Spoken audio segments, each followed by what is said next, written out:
مع وقت الشغل عماله؟ ايش يسوي العاد؟ الله يوفقك الله يوفقك الله يوفقك ويحفظك ويبارك بجهدك. زين عندي 7 جهاز. ها 7؟ اي والله. الله لا يوفقك.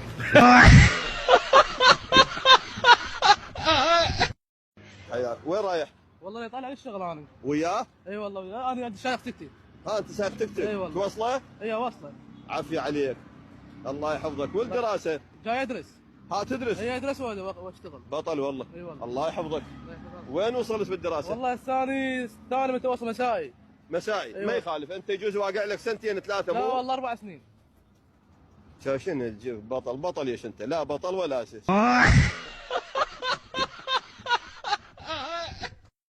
يعني من حداد نزلت للتكتك. اي مو صار عندي تآكل بالمرء من الدخان مال الحداده ومعدتي انزفت. فغصبا علي يعني مو براحتي.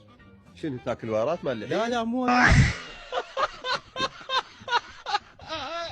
هذا صح. شلونك عين؟ اخبارك؟ نعمة من الله. الله يحفظك. الله يحفظك. شنو شغلك؟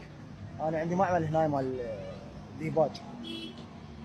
شرفك عندك معمل وما تسوي القرعه؟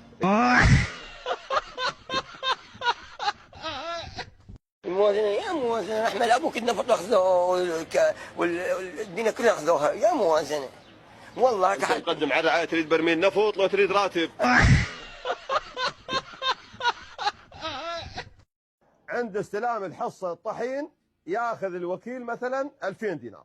عند الاستلام احنا مثلا مو احنا حتى نكون واقعيين حتى احسن. هاك هاي 3000.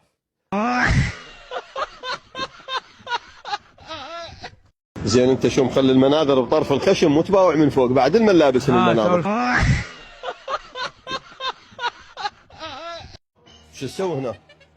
منطقتي هاي. لا انت شو تسوي هسه هنا؟ ناس جاي تخبز وناس ديك نيام تعبانه وهذاك صايم وذاك يشتغل وهذا ينطم وهذا انت شنو شغل عمل لو بس تتزوبل بالفروع. بس تعرف يعني احنا مثلا واحد يذبح له طلي ثواب، واحد يوزع له قيمه دجاج، واحد يوزع مولده ثواب، يعني ينطم مولده ثوابات. هاي شلون هاي؟